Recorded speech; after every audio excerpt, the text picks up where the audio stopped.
night where an estimated 280,000 protesters took to the streets nationwide, highlighting a range of concerns, including political corruption, inadequate social services, and to demand a just and sustainable development.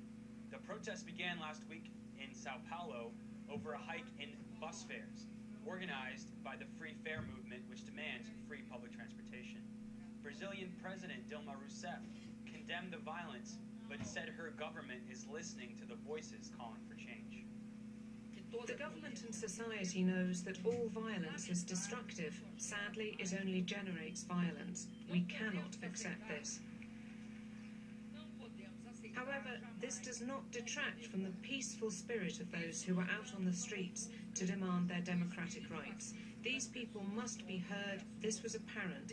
This transcends the mechanisms of the traditional political parties, class, and the press. Now joining us from Rio de Janeiro is Julia Michaels. She's an American journalist and writer who's lived in Brazil for more than 30 years. She's the founder and editor of the blog Rio Real Blog. Thank you for joining us. My pleasure. So you were on the front lines of the protests in Rio de Janeiro. Talk about the scene there. Some American press has described it as riots. What did you see, and describe the mood for us? Well, I wasn't exactly on the front lines. I'm older than most of the protesters, so I was actually a bit afraid, having seen what had gone on before in Sao Paulo, where the police were very violent there previously. We were told to take vinegar for tear gas effects, and to go with our faces well washed and not wear makeup, because the pepper spray and the tear gas would penetrate more if you had an oily face. I mean, it was crazy, scary.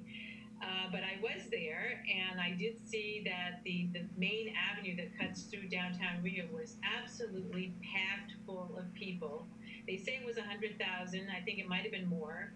That's also where a samba celebration happens during Carnival, and people have been comparing photos from Carnival when that avenue also gets filled up, and last night. It's hard to say when there were more people, but mostly what I saw was everything I saw was peaceful. People were dressed in white to try to underscore that. They were carrying flowers, they were singing, they were chanting. The people up in the office buildings were flickering the lights, and everybody down the street was cheering them and saying, "Come on down and join us." And it was only really much later, in fact, after I left, that some people veered off from the main area of where the marchers sort of ended up outside the Municipal Theater. They veered off and went over to the state legislature building. And it was a small group, supposedly about 300 people, attacked that building. Somebody threw a Molotov cocktail, and this is on, you can see it on television here, on video. And then they went inside, they got furniture, they dragged it out, they made a bonfire in the street, they set a couple cars on fire. They also hurt some police who were not prepared for this kind of thing at all. And they wrecked some stores, a bank, ATM machine area was completely trashed. But that, the media here really has, said that happened, but not made that the focus of the way they see what happened here in Rio last night. And you've written yourself on your blog how even the media has gone from ignoring this to covering it. We've seen how the government has gone from initially cracking down on the protests that started a week ago to now Dilma Rousseff saying that the government is listening to these calls for change. Talk about how the protests has kind of, in a way, changed the game in Brazilian politics. Yeah, I mean, people have been calling on each other to protest corruption, for example, for years. There's been, a day when you're supposed to go out wearing white or hang something out your window or go hug a tree. I mean, there's a million things, but it's been a very long time since this many people have really risen up. And I think the bus fare hikes, which happened simultaneously in Rio and Sao Paulo, and I guess in a bunch of other cities as well, just catalyzed so much discontent in the context of these mega events, which are starting to happen here in Rio. and other cities too. The Confederations Cup just got underway in Brazil, which is a prelude to the World Soccer Cup.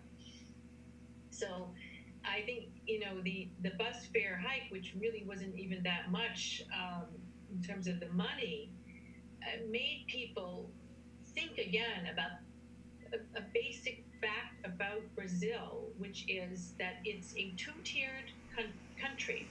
It's a country that has hospitals that are private for the rich and crappy public hospitals for the poor.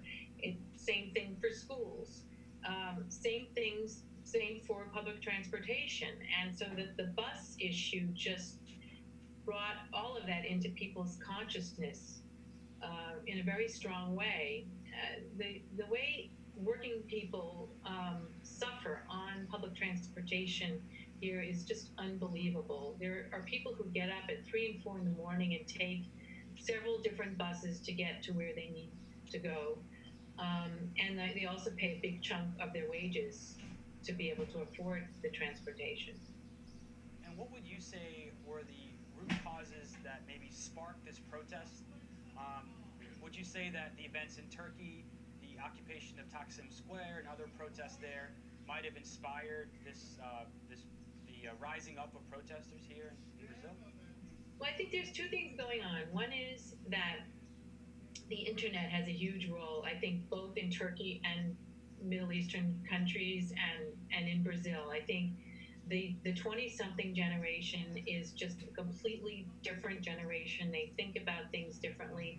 They see the internet and all that it offers them as a chance to make a difference, and they feel powerful because of it. And so in that sense, yeah, I think Turkey is an example. And I also think, funnily enough, in Brazil here, there's something called a telenovela, which is like a 6-night-a-week soap opera that's on primetime TV.